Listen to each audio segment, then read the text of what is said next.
Alabado sea el Señor, que por su misericordia y gracia podemos tener estas conferencias. La carga de estas conferencias es simplemente la continuación de aquella en el Día Memorial en Texas. Y el tema, como ya han visto,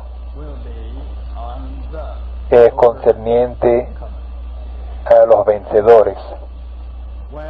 Pues los vencedores es una palabra bien sencilla, pero debemos darnos cuenta que toda la escritura de 66 libros es concluida con dos cosas. Número uno, los vencedores, y número dos, la Nueva Jerusalén. Y esto consta es el mismo libro de Apocalipsis.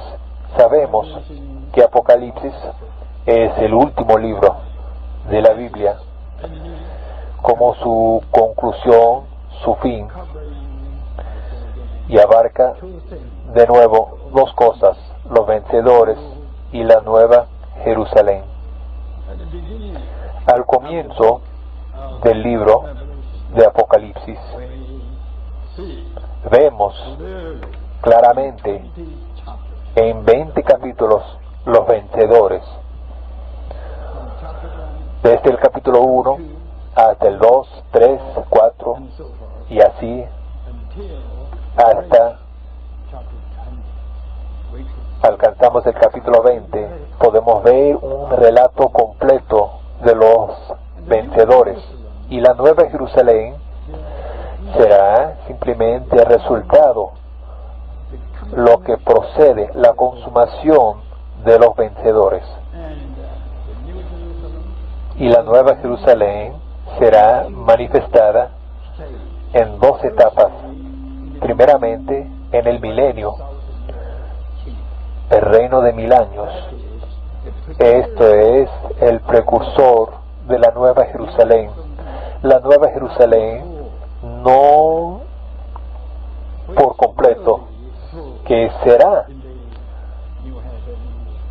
manifestada completamente en el cielo nuevo y la tierra nueva por la eternidad. Y esta es la segunda manifestación de la Nueva Jerusalén en la época eterna.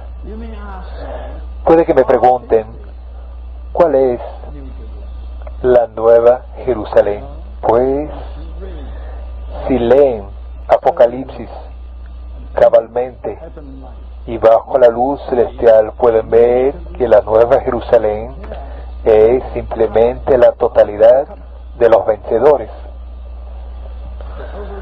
Los vencedores son los vencedores, pero serán la Nueva Jerusalén en la época venidera, como la primera etapa, como cierto precursor de la Nueva Jerusalén, porque solo una parte de los creyentes será los vencedores. La mayoría de los creyentes genuinos, regenerados, lavados en la sangre, llenos del Espíritu, creyentes, cierto, pero la mayoría de ellos son derribados,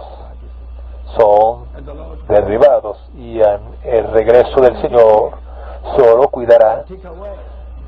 llevará a los vencedores, dejando a los demás en otra categoría, porque no han sido madurados en su vida divina. Así que el Señor los mandará en el segundo lugar para ser perfeccionados para su madurez, para que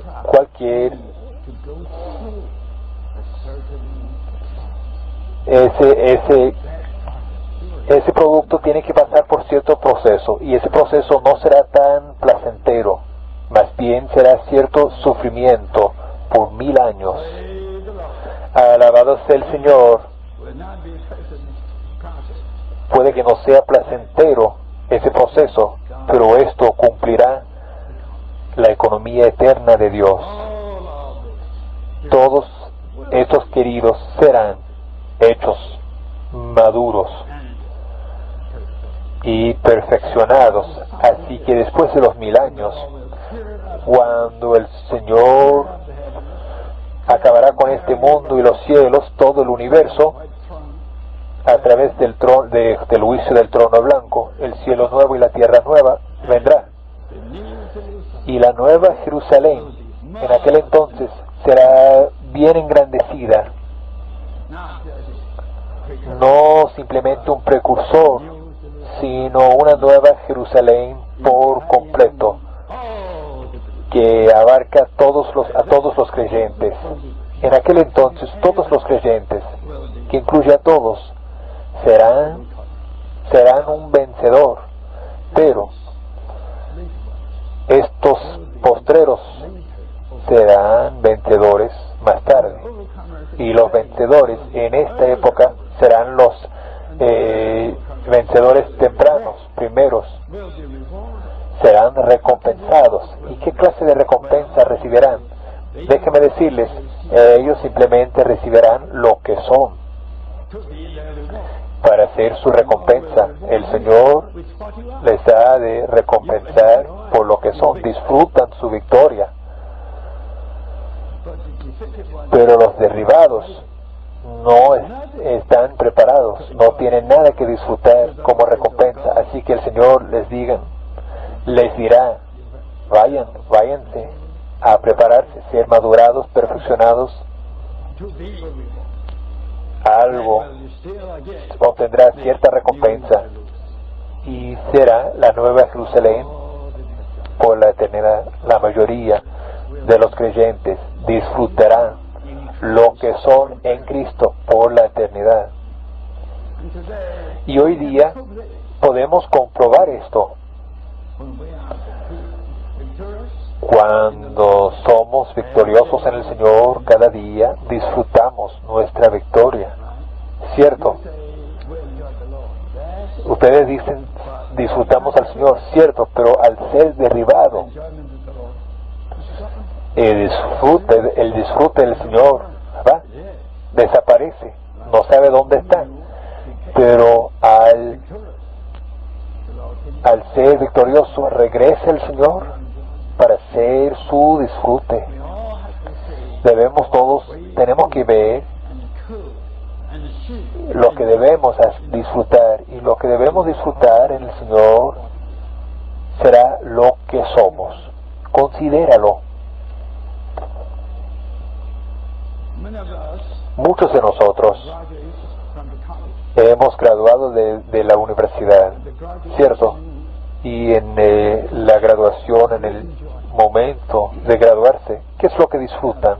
Díganme. Disfrutan lo que son. Disfrutan lo que ha logrado por esos tantos años. Pero aquellos que recibieron un 0, disfrutan su 0. Son los grandes ceros, tienen que disfrutarlo, ¿cierto? Pero disfrutan sus grandes ceros, pero todavía tienen que regresar a la escuela, no se graduaron, tienen que hacerlo.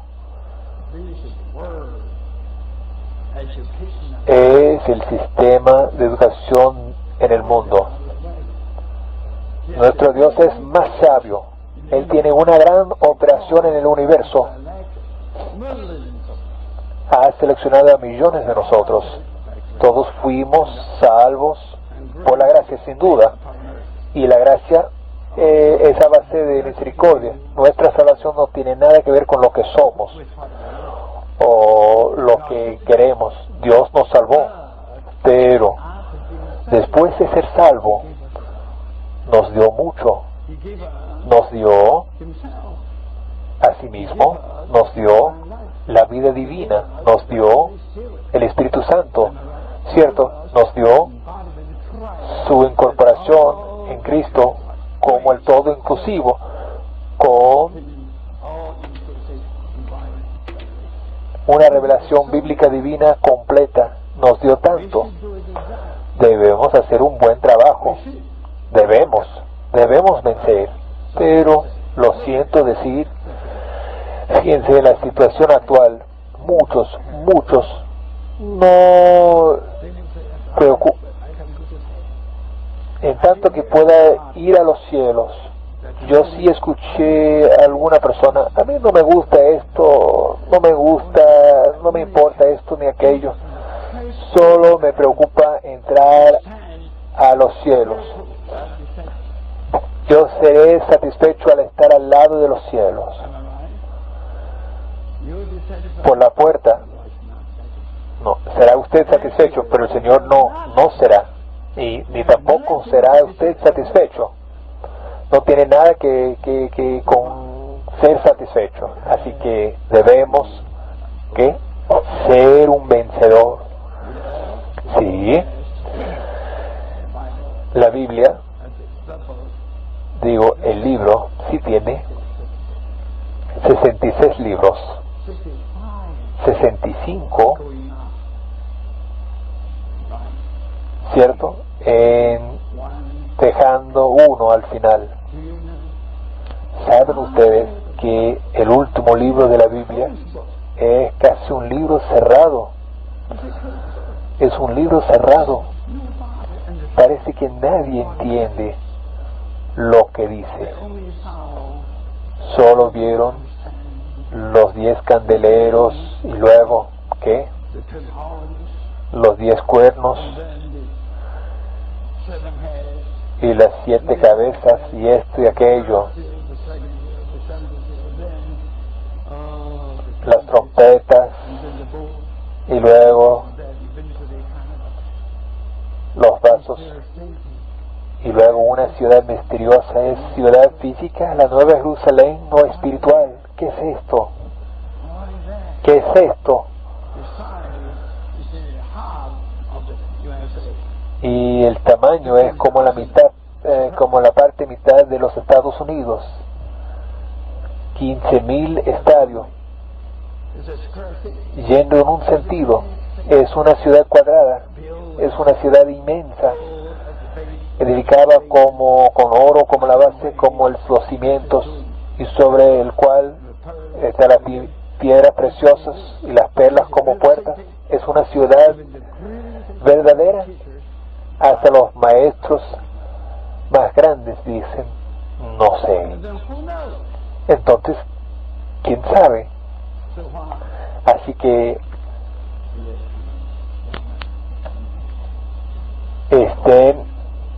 estén calmados, no sean preocupados. Antes de Apocalipsis todavía hay unos 26 libros en el Nuevo Testamento.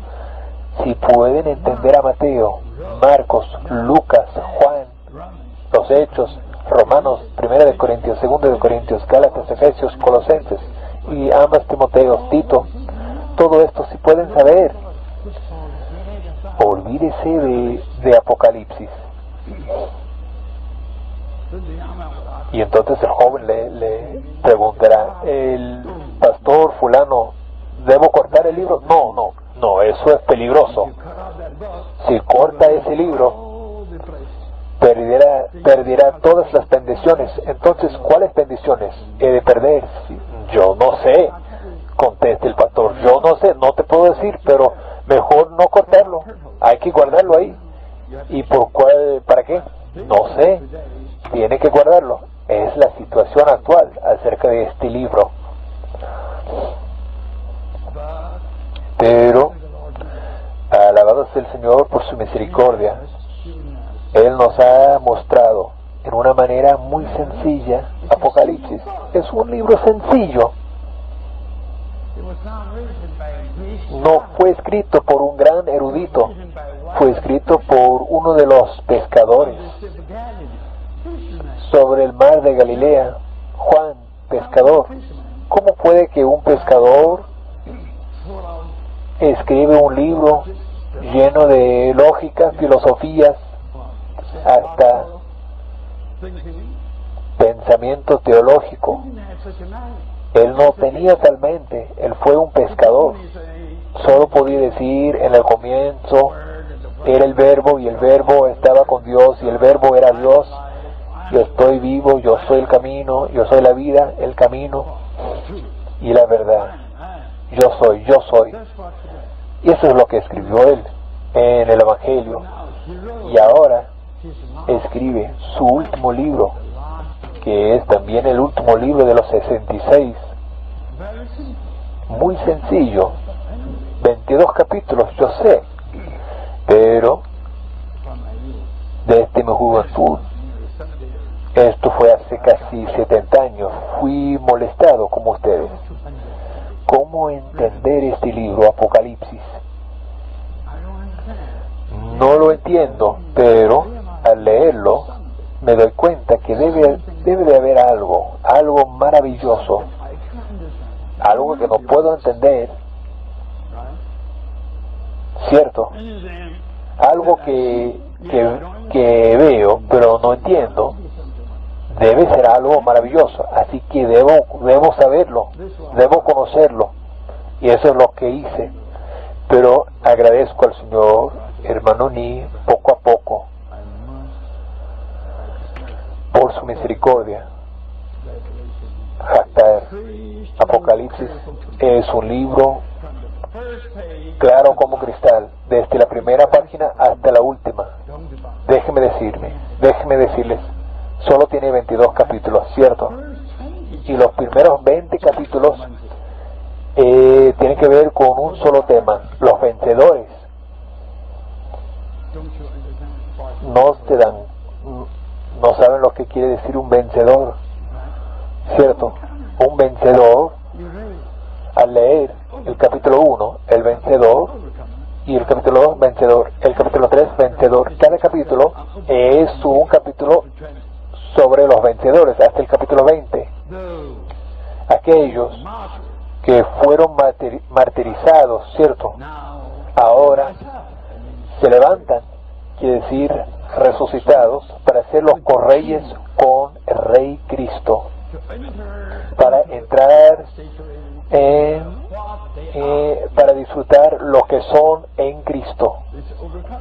Esto es un vencedor. No preguntan a mí qué es un vencedor. Un vencedor es simplemente vencer. Un vencedor es uno que vence, simplemente vence. ¿Saben lo que deben vencer? Ustedes saben. Al peinarse Jesús dentro de uno, no debe peinarse de tal manera. Olvídese de esto. O lo harán o no. Si lo hacen, no estarán venciendo. Será vencido por el estilo mundano. Cuando el Señor le dice: mejor no peinarse así, de esa manera, el Señor debe cortar todo. Amén, aleluya, aleluya. Esto quiere decir vencer. Lo ama a Él más que a sí mismo, más que a su vida almática, más que su alma. No conoce nada sino Cristo. Señor, yo te amo a ti. Y es todo. ¿Es usted un vencedor entonces? Un vencedor es vencer. Quiere decir vencer. Es sencillo. Pero me preguntan, ¿por qué esa cosa sencilla ocupa unos 20 capítulos? Porque hay distintas categorías de vencedores. Sí, cierto. Hay la primera categoría de vencedor. Fueron martirizados en el Antiguo Testamento y fueron cavados bajo la tierra. Esto significa representado por el altar. Bajo el altar hay muchas almas que fueron mártires, clamando: Señor, ¿cuándo has de vengar a nosotros? Has de vengarnos. Esto es una categoría. Y luego la segunda categoría, el hijo varón será nacido. Esta es otra categoría. Y es la tercera, de 144,000 vivientes arrebatados a los cielos, al tercer cielo, al trono de Dios. Es otra categoría. En el capítulo 15 tiene otra categoría. Y luego en el capítulo 20 hay otra. Distintas categorías. Le agradecemos a Él que Él es capaz de hacer que tantos de sus creyentes sean vencedores en distintas situaciones. Todos ellos son vencedores. Así que hay que tener 20 capítulos para mostrarlos cómo estos distintos creyentes fueron hechos vencedores por la gracia abundante y suficiente, la gracia abundante del Señor. 20 capítulos, no se extrañen. Y luego los últimos dos, ahí la última cosa, la cosa consumada, que es la nueva Jerusalén en el cielo nuevo y en la tierra nueva por la eternidad. Y esto será la totalidad de todos los creyentes a través de todas las generaciones del Antiguo Testamento y el Nuevo. Todos serán hechos un vencedor. Así que he abarcado el libro de Apocalipsis ya. Así que a mí me gusta pasar más tiempo con ustedes. Hasta el tiempo es muy corto y el tiempo se precisa, pero debo presentar a ustedes algo en detalle. Bien, ya les he dicho, la Biblia como una totalidad es una historia. Deben saber, una historia de quién, a ver, de Dios. Hasta nosotros podemos tener una historia. Muchos de ustedes saben que yo escribí un libro concerniente a hermano Ni, que es su historia. Cuando lo acabé, me dije,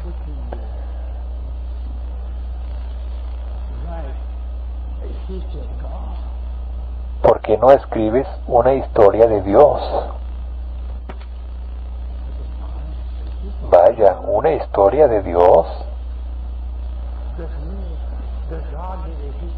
¿Precisa Dios tener una historia? Es difícil contestar.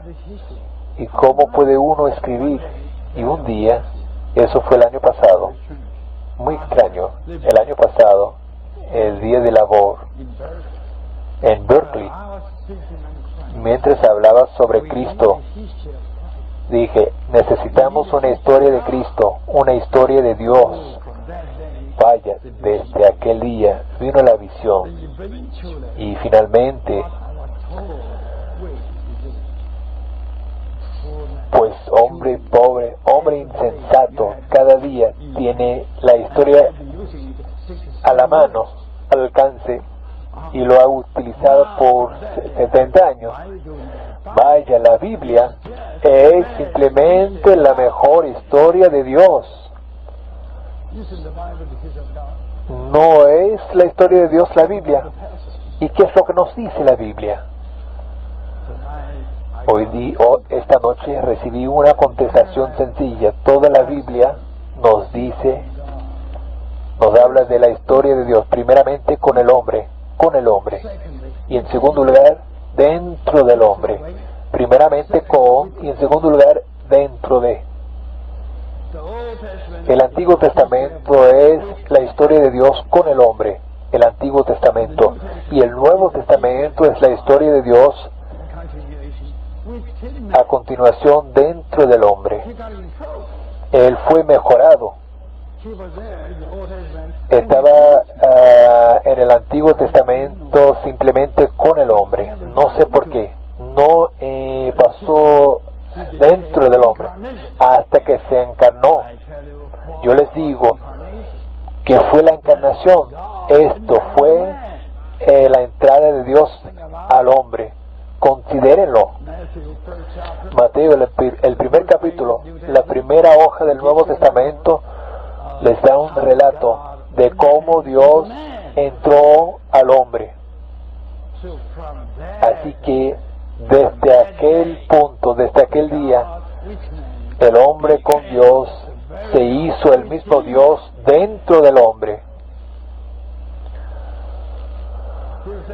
Santos queridos, esta noche están ustedes aquí. Estoy tan contento que están ustedes aquí, salvos, regenerados, limpiados por la sangre, llenos del Espíritu. ¿Y qué son ustedes? Les pregunto, ¿qué son ustedes entonces? Puede que digan, soy cristiano. Pues, ¿qué es un cristiano? Pues un cristiano es un creyente en Cristo. ¿Y qué es un creyente en Cristo? Hasta que me contestan de esta manera elevada, suprema. ¿Y cuál es la máxima contestación? Quiero decirlo. ¿Quiénes son ustedes? La contestación máxima, yo tengo Dios dentro de mí. ¿Están de acuerdo conmigo ustedes? Díganlo. ¿Qué son ustedes? ¿No son ustedes Dios dentro de ustedes? No digan que yo soy estadounidense, yo soy ABC.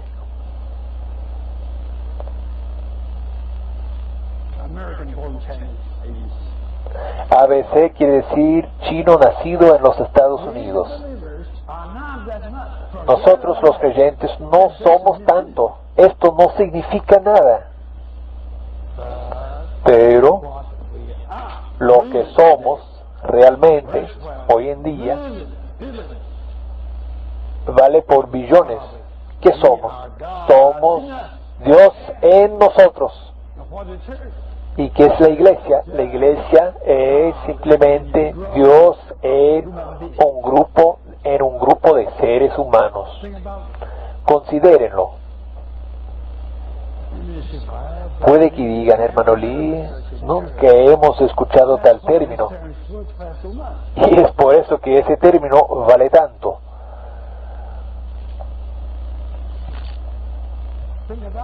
Considérenlo. Sin duda, conforme a su rostro, yo me doy cuenta que si hay Dios dentro de usted, hermano, ¿quién es usted? Yo soy Dios dentro de mí. Todos somos Dios dentro de nosotros. ¿Quién puede negarlo? Así que debemos ser gozosos, aclamar, dar un grito, a decir que somos Dios en nosotros. Esto quiere decir que somos la historia de Dios. Somos la historia de Dios. Considérenlo, ¿no son ustedes parte de la historia de Dios? Yo gritaré, brincaré, yo soy bastante, yo soy bien parte de la historia de Dios. ¿No es usted parte de la historia de Dios? Sí. Sí, es la verdad. Así que este libro es la historia de Dios, primeramente con el hombre en el Antiguo Testamento, en segundo lugar En el segundo lugar, dentro del hombre en el Nuevo Testamento. Y tal persona es bien grande, bien sabio, demasiado cosas incontables. Él tiene una economía eterna. Tiene una economía eterna. Una economía quiere decir plan. Dios tiene un plan eterno.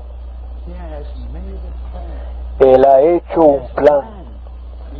Él ha planeado en la eternidad pasada a hacer algo. Y ese plan fue hecho por Él mismo, conforme a su beneplácito. Conforme a su beneplácito. Así que este plan es un cuadro de la intención de Dios, de lo que intenta Dios. Ahora debemos saber cuál es el intento, cuál es la intención, cuál es el beneplácito, el deseo de corazón de Dios que quiere cumplir para su economía.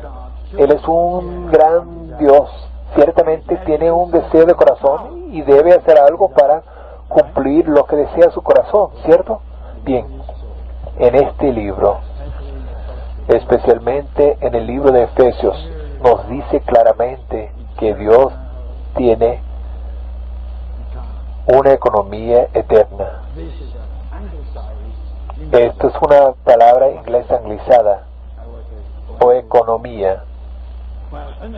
Pues de todos modos, Dios tiene tal plan con un intento de hacer algo. A ver qué. Número 1.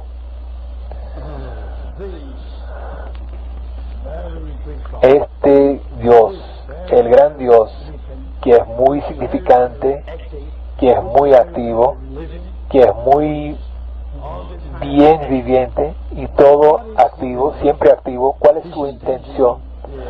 Su intención es ser uno con el hombre. Pues hermano Lee, sabemos esto. Ha estado enseñando esto por muchos años en los Estados Unidos. El hombre, Dios quiere ser uno con el hombre. Pues la cosa más sencilla es lo más misterioso. Fíjense en sí mismo. No son ustedes bien sencillos, ¿cierto? Todos, hasta yo, somos sencillos, pero pueden entender a sí mismos. Los médicos, por ellos mismos, algunos de ellos me dijeron, estudiaron el cuerpo humano por 2 años, por parte, tiene un cuerpo humano y comienzan a cortar el cuerpo, el cadáver, parte por parte, y lo estudian por 2 años. Es la palabra de un médico máximo. Me dijeron a mí, y les escuché, yo no soy cristiano, pero le digo la verdad, después del estudio por 2 años, nadie puede negar que en todo el universo debe de haber un ser todopoderoso. Y si no, ningún ser humano podría existir. Es demasiado maravilloso. Los milagros médicos, las maravillas médicas, hasta los médicos, ni ellos entiendan mucho. Como un viejo, en los últimos 10 años, a veces, dije a mis médicos, yo conozco, yo sé de la medicina conforme a mí mismo, así que lo que dicen no tiene razón, no es correcto, y fueron convencidos. Soy un anciano, Lo siento jactarme de mi antigüedad, pero he aprendido mucho en mis 80 años. Yo puedo hacerles un trabajo mejor. Debo servirle a Él bien, este cuerpo mío, para que viva. Esteban, ¿piensa usted que es más fuerte que yo? A ver, adelante. Yo te puedo tirar así.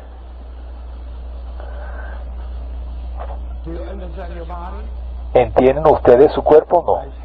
Les digo, lo más sencillo es lo más maravilloso. Dios, para ser uno con nosotros, ¿han contemplado esto? Dios, no se olviden, este Dios que ha de ser uno con ustedes. ¿Quién quiere ser uno con ustedes? Dios. No ese perrito, ni aquel gato, ni un ave. Mas Dios es Dios que quiere ser uno con nosotros. Entonces les pregunto, ¿saben ustedes en cuál parte está Dios? Espíritu. ¿Espíritu? ¿Cuál espíritu? Cierto fantasma.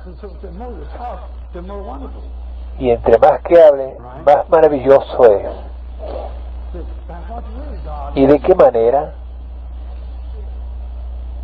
¿De qué manera entra? Dios está en su espíritu como un espíritu.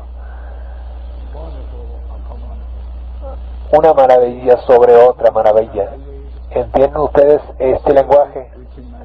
Un espíritu dentro del espíritu mío. Dios está en mi espíritu como un espíritu. ¿Quién entiende esto?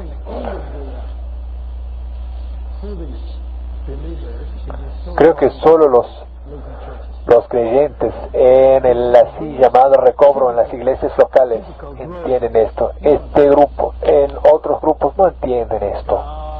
Dios está dentro de ustedes como un espíritu. Ahora la Biblia dice, saben, muchas veces Dios habita en nosotros y nosotros habitamos en Él. Quiere decir que Dios está en nosotros y nosotros estamos en Él. Bien, ¿están ustedes escuchándome? ¿Dónde están ustedes? ¿Están en Dios? ¿Está Dios en este cuarto? No.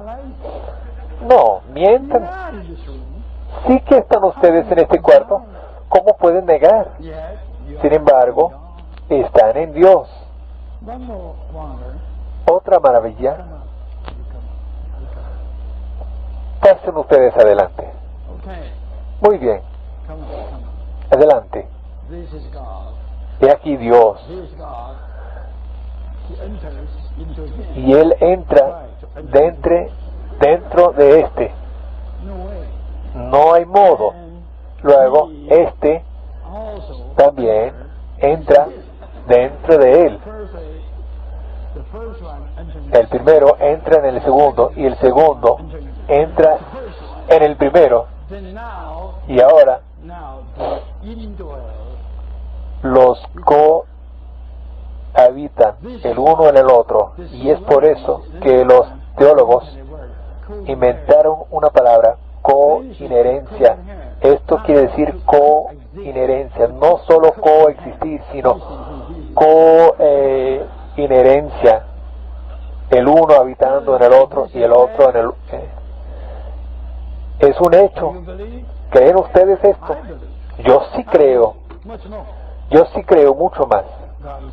Dios está en mí y yo estoy en Él. Si Dios no estuviera en mí, lo he acabado. Soy acabado.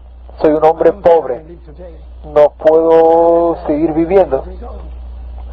Puede que hubiera muerto hace 20 años. Cuando tenía 68 años ya estaba calificado morir. ¿cierto?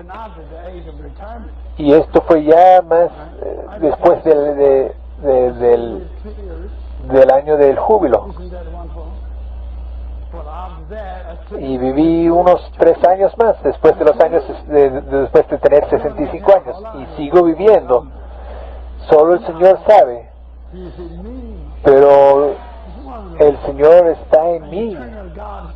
Un Dios eterno está en mí. Es maravilloso. Y no solo esto, yo estoy en el Dios eterno. ¿Qué tal esto? Y esto es lo que es mencionado en el Nuevo Testamento, la vida eterna. Esto es la vida eterna.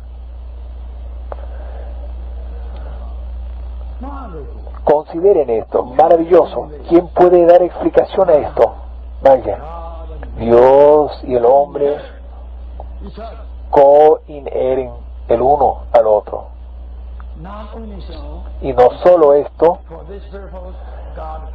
para este propósito creó Dios al hombre a su propia imagen. Esto es hacernos identificados con Dios. ¿Se dan cuenta ustedes que por fuera nos parecemos a Dios? Dice Darwin que somos descendientes de los monos. Esto es una insensatez. Es tan insensato que casi todas las escuelas enseñan esa insensatez. ¿Son ustedes monos?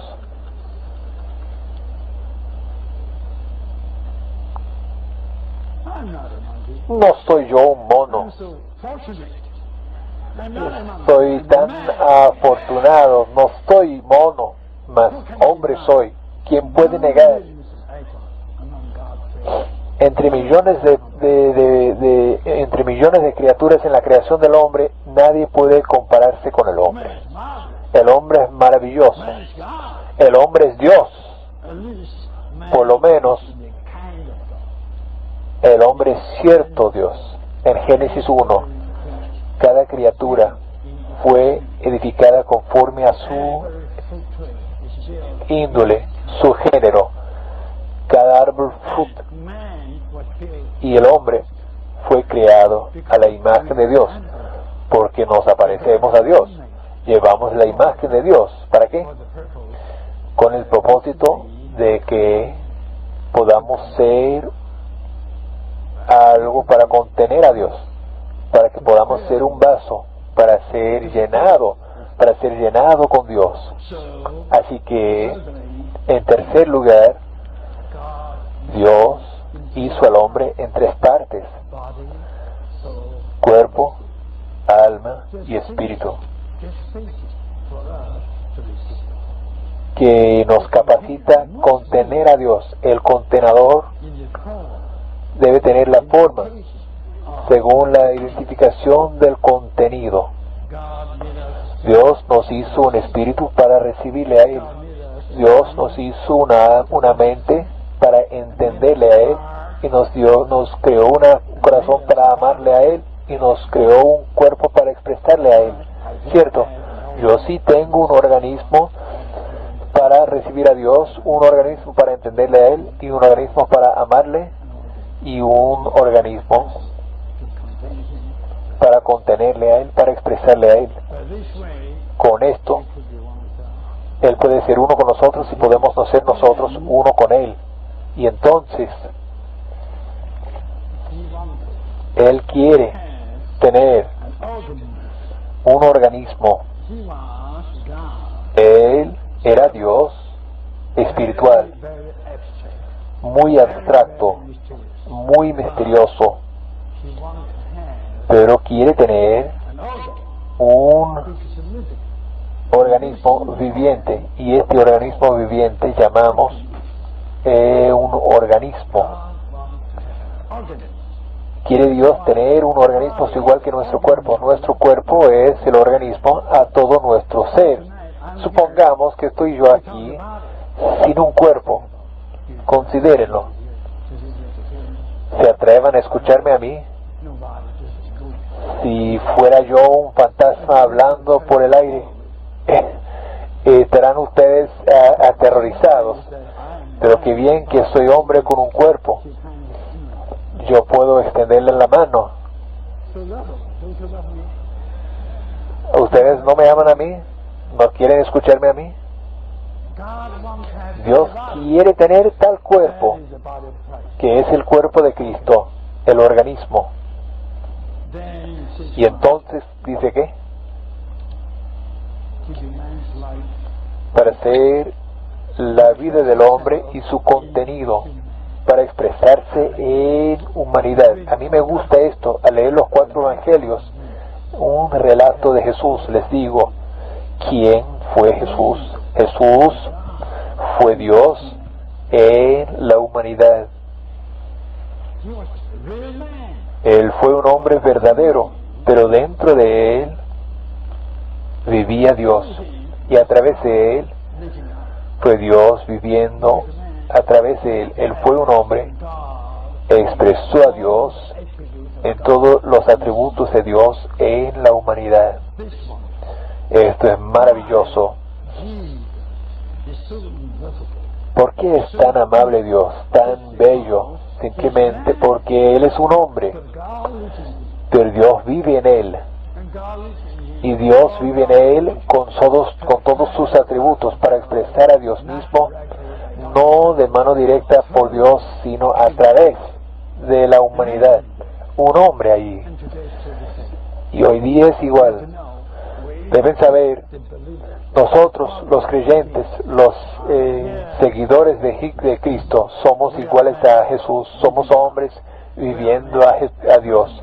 Somos hombres expresando a Dios. Somos hombres para que dejemos a que viva Cristo a través de nuestra humanidad. A veces he hecho algo, mis amigos, mis parientes, mis queridos no pueden entenderme y me reprenden. ¿Por qué? ¿Por qué hizo esto? ¿Por qué hizo aquello? ¿Es usted insensato? No. Cállese. Tengo que hacer esto para tener paz, y si no lo hago, no tengo paz.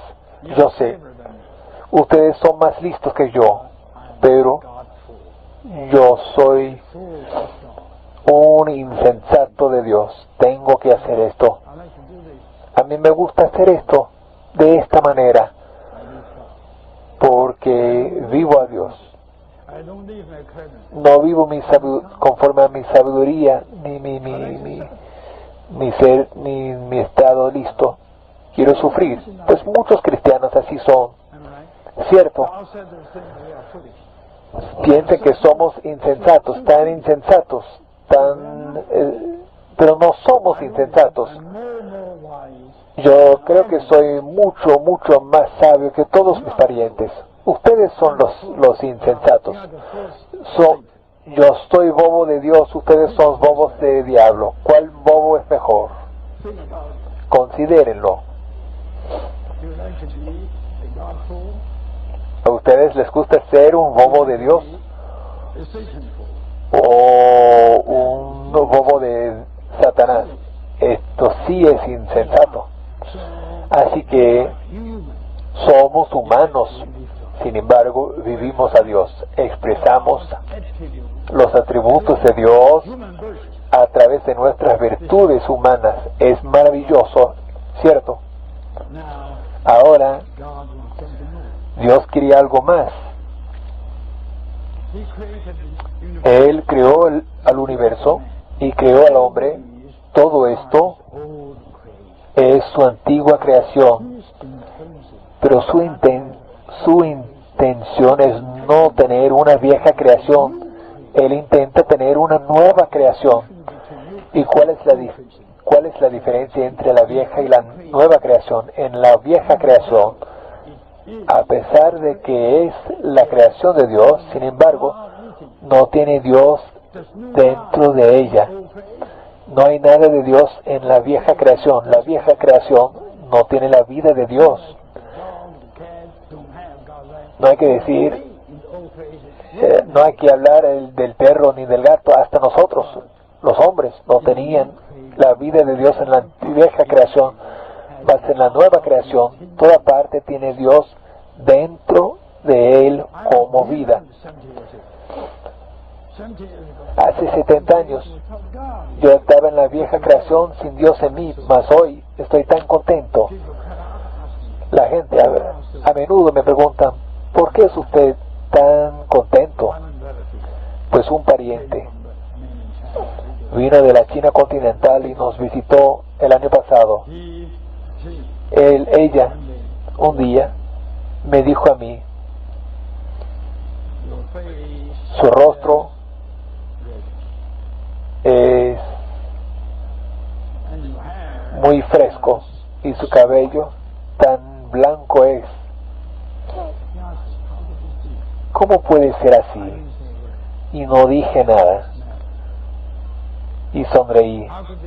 ¿Cómo puede ser? Pues tengo Dios dentro de mí. Y Él es mi gozo. Él es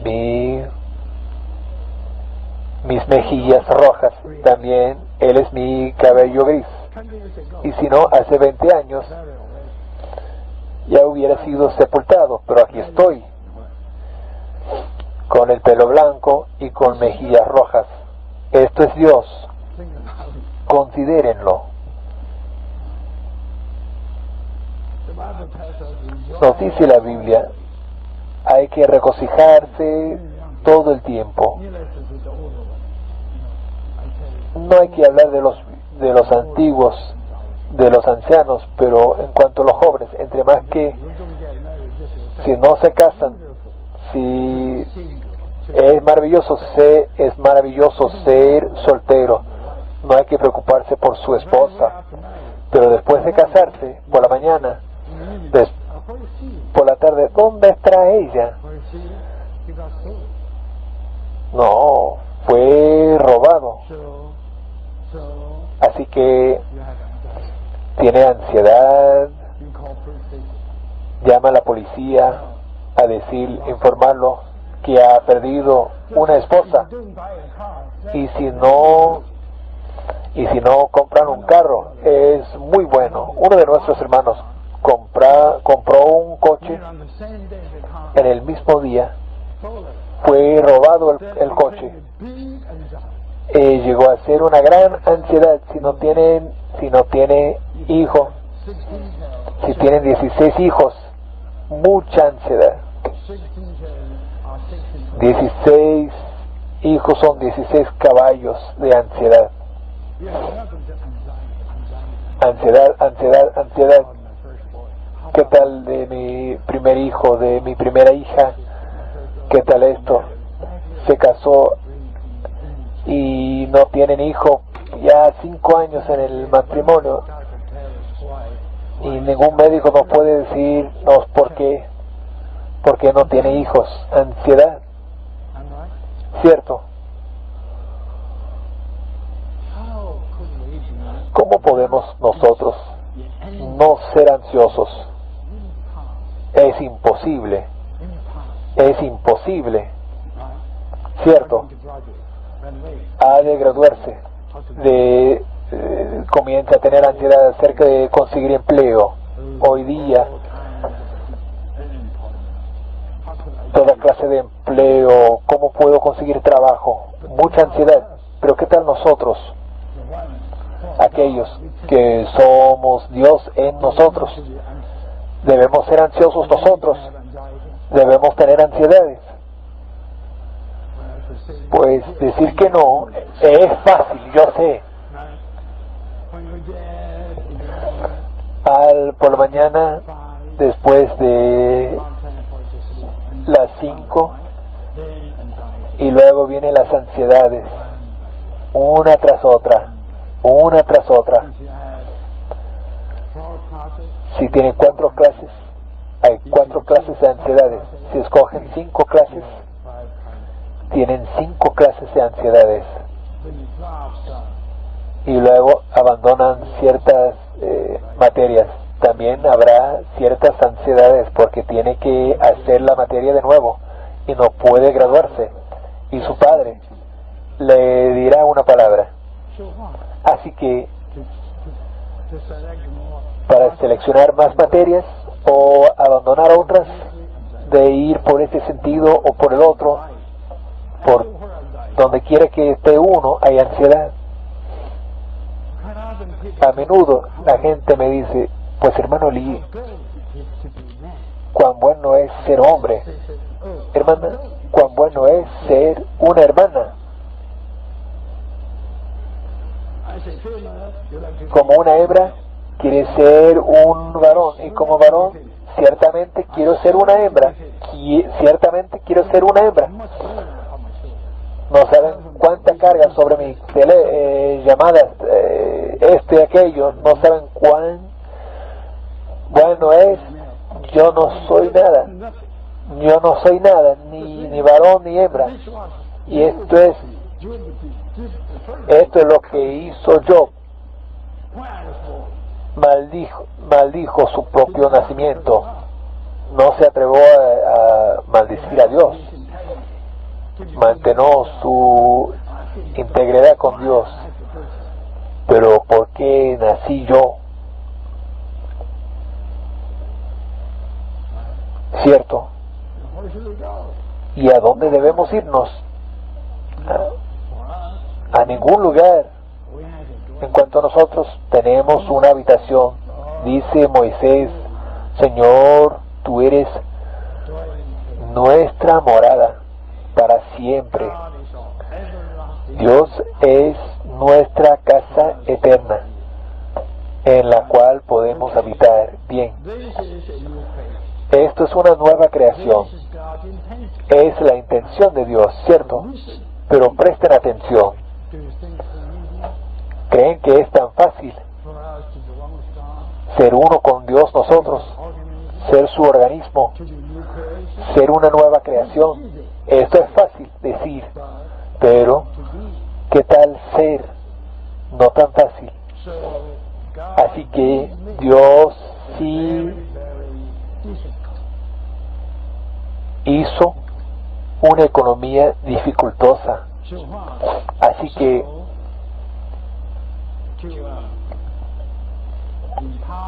para impartir a Dios dentro de nosotros es fácil, pero para consumar este proyecto no es tan fácil. Dios lo hizo en 4 edades. Y deben saber que conforme a la Biblia, en la antigua creación solo podía haber 4 etapas. La primera fue la etapa antes de la ley, desde Adán hasta Moisés. Esto fue la ley, fue la época antes de la ley, y luego la edad de la ley, desde Moisés hasta la primera venida de Cristo, y la tercera, la edad de la gracia, la edad de la iglesia, desde la primera venida de Cristo hasta la segunda. Y la cuarta etapa es la edad del reino de 1000 años. Dios creó estas 4 edades para consumar su economía. No es un proyecto que puede uno consumar, cumplir en su vida. No. Presten atención a esto. Desde Adán hasta Abraham, 2000 años. Desde Abraham hasta Cristo, 2000 años. Desde Cristo hasta hoy día, otros 2000 años. En total, 6000 años han pasado. Por lo menos hay 1000 años que ha de venir. Puede que sea así, no estoy seguro. Y si así es, habrá pasado 7000 años para consumar Dios este proyecto. ¿Cuál proyecto? La economía de su plan, para que pueda ser Él uno con el Dios, para que el hombre podría ser su organismo, y para que sea el hombre una nueva creación, teniendo a Dios como su contenido. Considérenlo, y estamos nosotros en la tercera edad, bajo el proceso del proyecto de Dios, ¿cierto? Considérenlo. han considerado su vida humana. Son pensativos. Entonces, pues vaya, ¿qué es mi vida humana? ¿Por qué nací yo?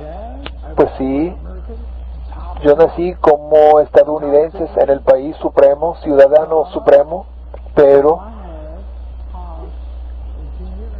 ya tengo más de 18 años y he de graduarme del colegio. ¿A cuál universidad debo irme? ¿MIT o CIT? ¿O Yale? ¿O Harvard? ¿Cuál? Mis nietos ya tienen esta época, hablan de que si debo ir a la Universidad de California en Irving o en San Diego o en Berkeley, y el otro, no, la Universidad de California no es tan bueno, mejor ir a Penn. Y luego digo yo, no, Penn no vale, no, mejor no ir allá. Abuelo, dinos a dónde debemos ir. A veces no me atrevo a decir nada.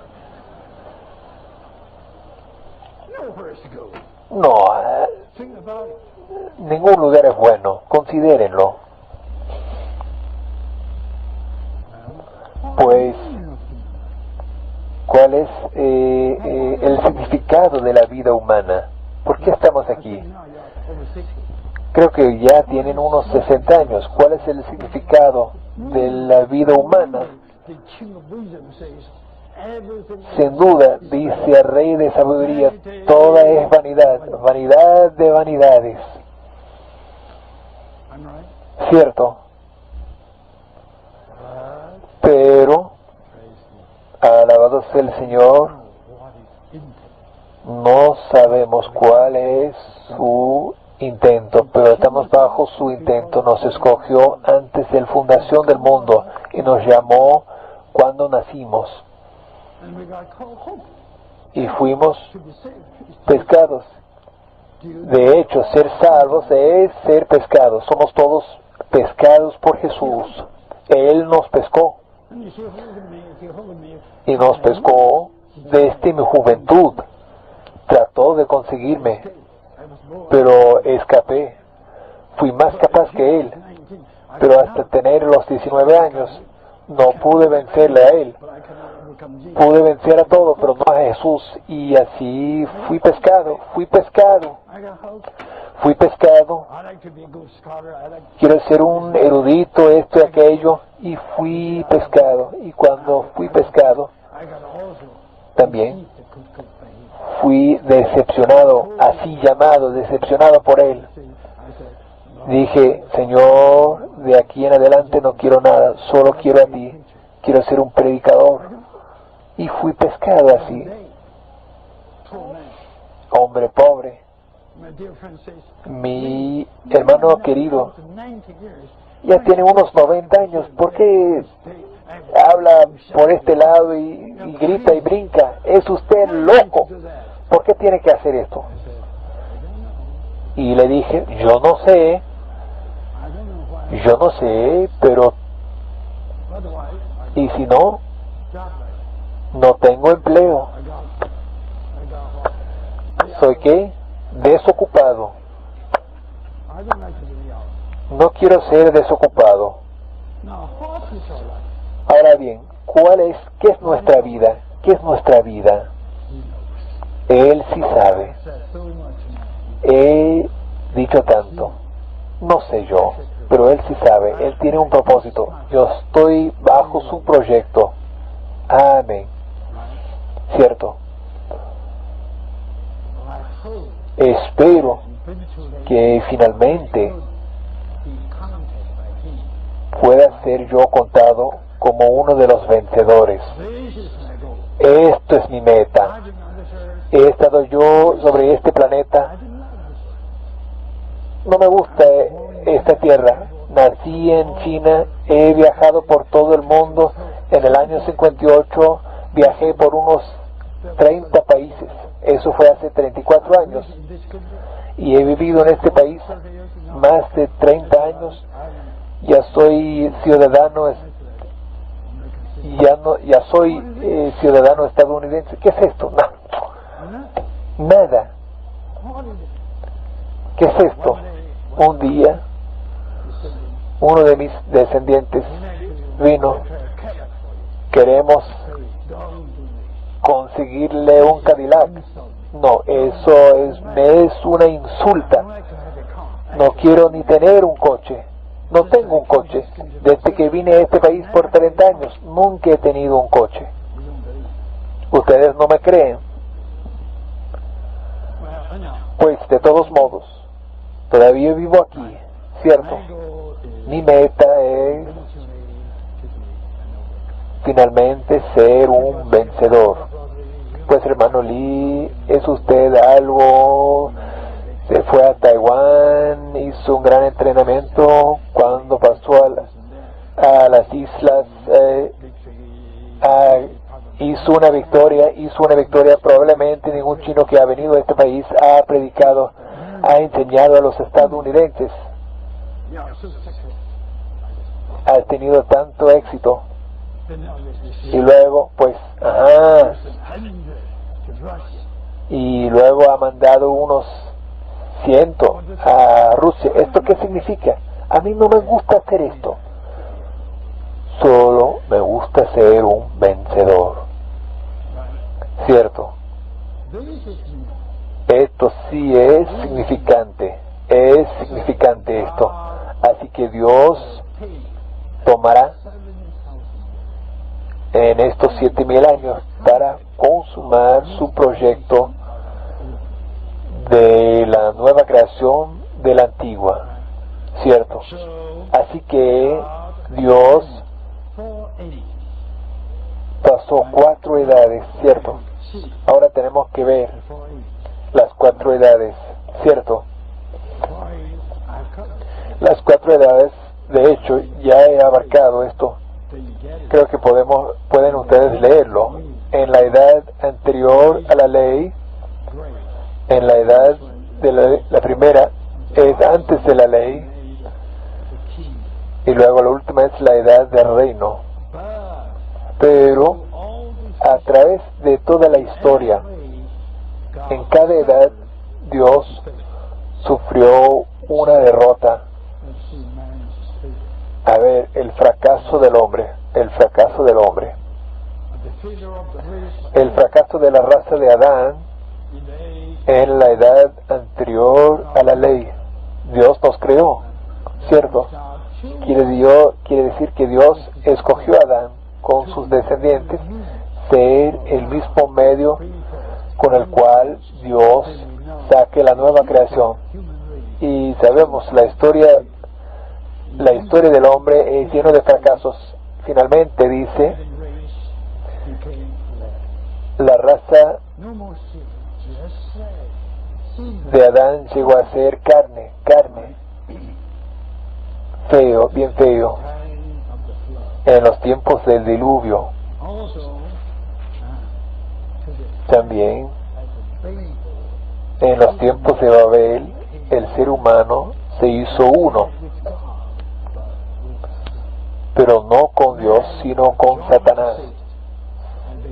Se hizo uno con Satanás en Babel. El hombre se volvió satánico, así que el hombre se acabó. Y vino Dios a escoger a Abraham para tener una nueva raza, ¿cierto? Y luego tiene la B. Hasta la nueva raza también llegó a ser un fracaso. Y había una diferencia entre la raza. Abraham sí tenía 2 clases de descendientes. Una es representado por el polvo. Al leer Génesis 13, el versículo 16, puede ver la descendencia de Abraham fue asemejado al polvo. Estos son los descendientes terrenales, los judíos. Y luego en la segunda categoría de la descendencia de Abraham fueron asemejados a las estrellas en los cielos, en Génesis 15. Y estos son los creyentes en el Nuevo Testamento. Gálatas capítulo 6 nos dice que nosotros, los creyentes neotestamentarios, somos el Israel espiritual. Hasta con nosotros, finalmente, en los tiempos de Pablo, en el primer siglo del Nuevo Testamento, la iglesia fracasó. Pueden ver, la raza creada llegó a ser un fracaso. La raza escogida, como el polvo terrenal, llegó a ser un fracaso. Con las estrellas también llegó a ser un fracaso. Y nos lleva desde el libro de Génesis hasta con la raza adámica, un fracaso. Con la descendencia de Abraham como polvo, un fracaso. Con las descendientes de Abraham como estrellas, un fracaso. Nada menos fracaso. Así que en el último libro, ya lo he mencionado, el libro de Apocalipsis, viene Jesús, que viene a llamar entre las estrellas que debemos ser vencedores. El que venciere, de nuevo, una y otra vez, el que venciere, el que venciere, el que venciere, 7 veces, para llamarnos, los creyentes, las estrellas celestiales y la descendencia celestial de Abraham, para ser los vencedores. Yo les digo, debo decirles y quiero decirles, aleluya. Con la raza de Adán sufrió Dios una pérdida, una derrota.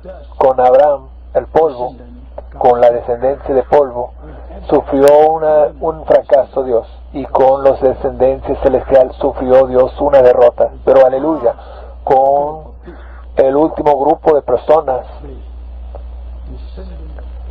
la descendencia de Abraham, las estrellas, entre las estrellas, Cristo ganó la victoria. ¿Por qué? Porque en el último libro de la Biblia, Apocalipsis, Cristo gana un grupo de personas, de vencedores. ¿Cierto? Y este grupo llegó a ser finalmente ¿qué? Un gran éxito. Así que dice que aquí dice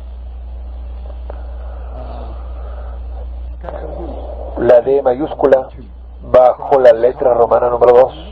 Cristo llama a los vencedores a salir de entre los descendientes que pertenecen a la raza de Abraham con miras a la edad del reino, o sea, el reino de 1000 años.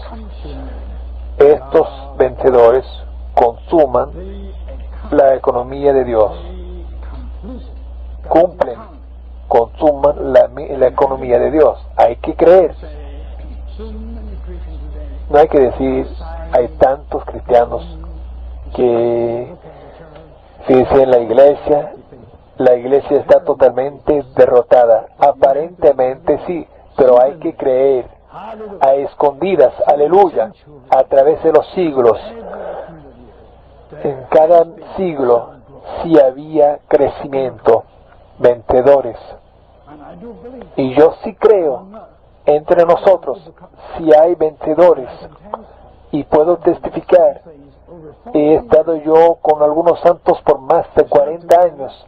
Hemos servido juntos y puedo testificar desde las profundidades de mi ser, son ellos vencedores. Si hay tales personas, aleluya, victoria, victoria, aleluya.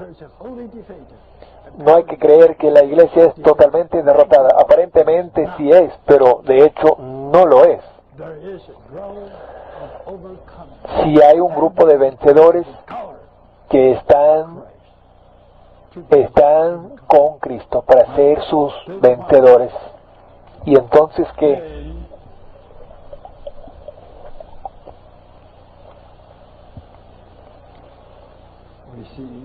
Luego vemos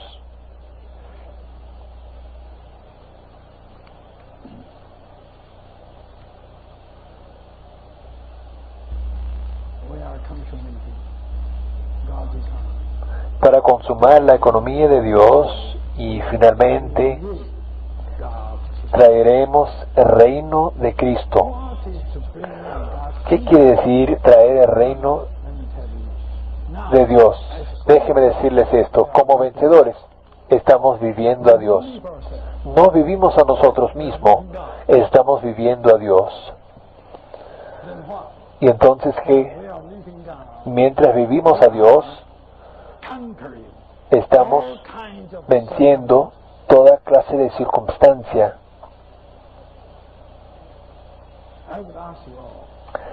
Les voy a preguntar a todos ustedes, ¿por cuánto tiempo lloran? ¿Una vez al día o una vez al año? ¿Cuál fue la última vez en que lloró? ¿El mes pasado, la semana pasada, ayer, el año pasado? No pregunto a las hermanas. Simpatizo con ustedes. De hecho, soy yo una hembra, pero no lloro. Hermana Lee, ¿cuándo fue la última vez en que lloró usted? No me acuerdo. Hace 20 años he llorado. Desde aquel entonces no he llorado. Yo hablo esto delante de los ángeles. Pero usted, joven, ¿cuándo fue la última vez en que lloró usted? Hace 2 días. ¿Pero para qué?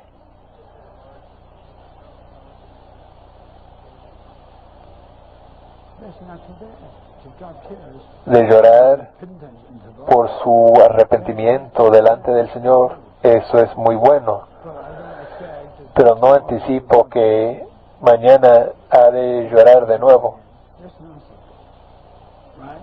¿Cierto? 1 de Corintios, creo, en el capítulo 14, sé hombre. ¿Entiende? Sé hombre. Sé hombre. Y la palabra de Pablo fue dada no solo a los hermanos, hasta las hermanas de Corinto. Sé hombre. A veces las hermanas me vinieron llorando sin decir nada. Y dentro de mí, sé hombre. No sé una hembra lastimosa. Es usted salva. ¿No lo ha declarado salva por la gracia, regenerada por el Espíritu, limpiado por la sangre y así? No, sé hombre. ¿Por qué debo llorar? Todos los ángeles caídos, ustedes deben llorar. Hermanas, ¿pueden guardar sus lágrimas? Sé hombre. Sé hombre.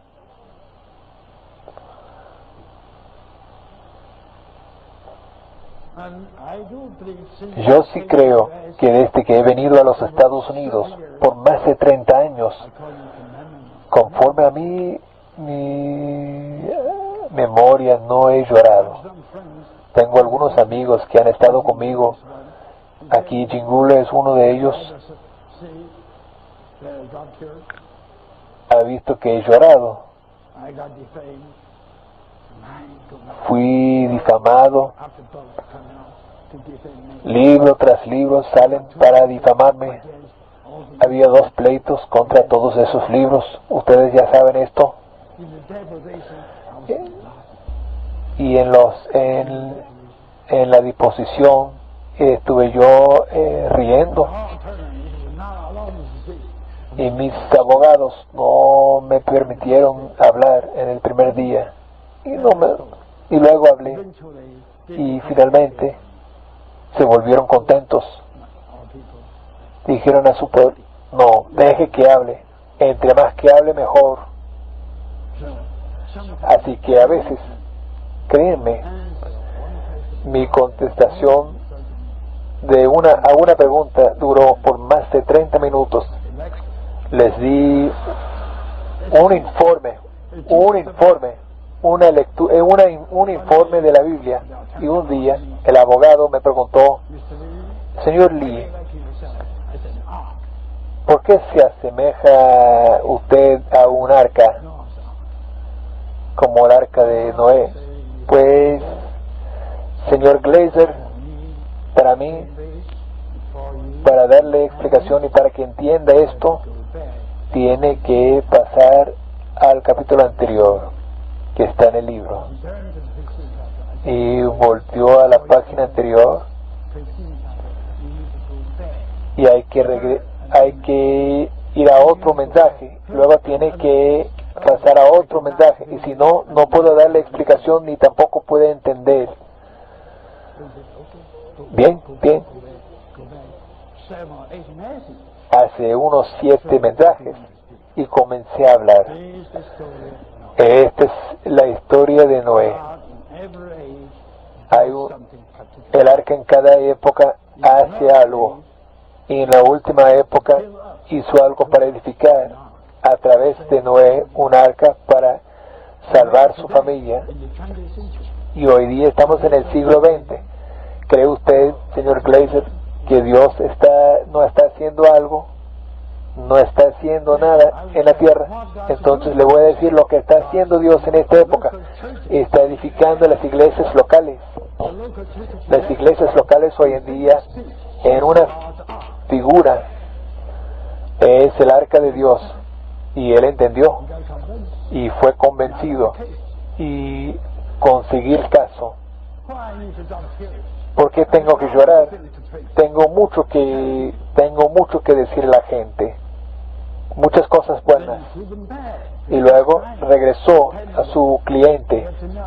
Debe saber, solo le aseguramos $500,000 y ha de perder su caso. No tiene ningún caso, ha de perderlo, y al perderlo ha de sufrir unos cuantos millones, y fue bancarrota.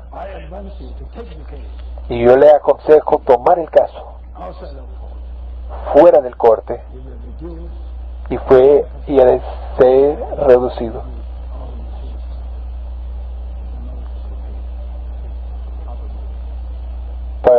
A lo más pagaremos unos $500,000, y su cliente no iba a tomarlo. Y si toman el caso fuera del corte, hay que sacar un aviso en 20 periódicos importantes, y bueno, finalmente lo hicieron. Puede que digan, hermano Lee, es usted un hombre audaz, y Dios está en todos nosotros, el mismo Dios. El Dios que está en mí está en ustedes. Olvídese de sí mismo. Uy, hermano Lee, yo soy una chica, Dios me creó como una chica, llorando así. No, olvídese de esto de ser una chica. ¿Qué tal si fuera un pedazo de aire?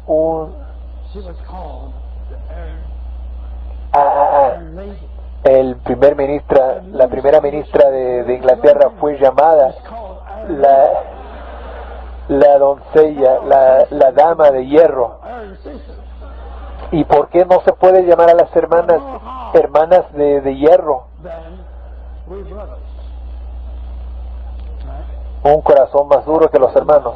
Pues de todos modos, tenemos que vencer, de conquistar todas nuestras circunstancias, y luego debemos someter nuestro ambiente a pesar de lo que son de las cosas, y eso es introducir el dominio de Dios. Esto es introducir el reino de Dios. Para traer el reino de Dios, ¿es esperar hasta que venga el reino? No, es incorrecto esto. Dios necesita a varios vencedores a conquistar sus circunstancias y someter el ambiente para que el dominio de Dios pueda ser introducido en su extensión. Yo me detengo aquí. Ahora, ciertamente, quiero que lean las banderas. ¿Qué tal si leamos las banderas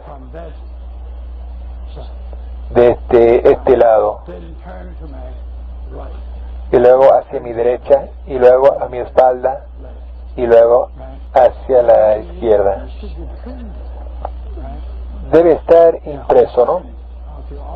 En la primera parte de su bosquejo. ¿Qué tal si nos levantamos, nos paramos, o leemos o gritamos?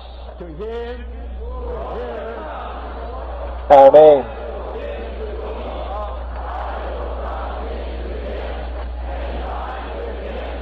Al que venciere le daré que se siente conmigo en mi trono. No. Amén. Le daré que se siente conmigo en mi trono, así como yo he vencido y me he sentado con mi Padre en su trono.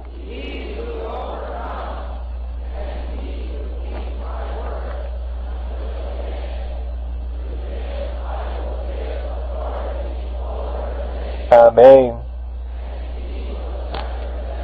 Y las regirá con vara de hierro y serán quebradas como vaso de alfarero. Amén. Al que venciere le daré a comer del árbol de la vida, el cual está en medio del paraíso de Dios. Amén. Al que venciere le daré a comer del maná escondido. Al que venciere le daré una piedrecita blanca, y en la piedrecita escrito un nombre nuevo, el cual ninguno conoce. Al que venciere yo lo haré columna en el templo de mi Dios.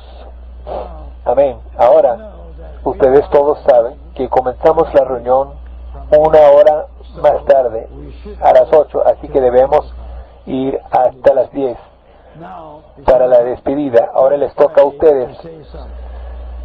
Hablen algo, siéntense libres de decir algo, no deben considerar, pues simplemente declaren algo. Tengan confianza, especialmente ustedes jóvenes.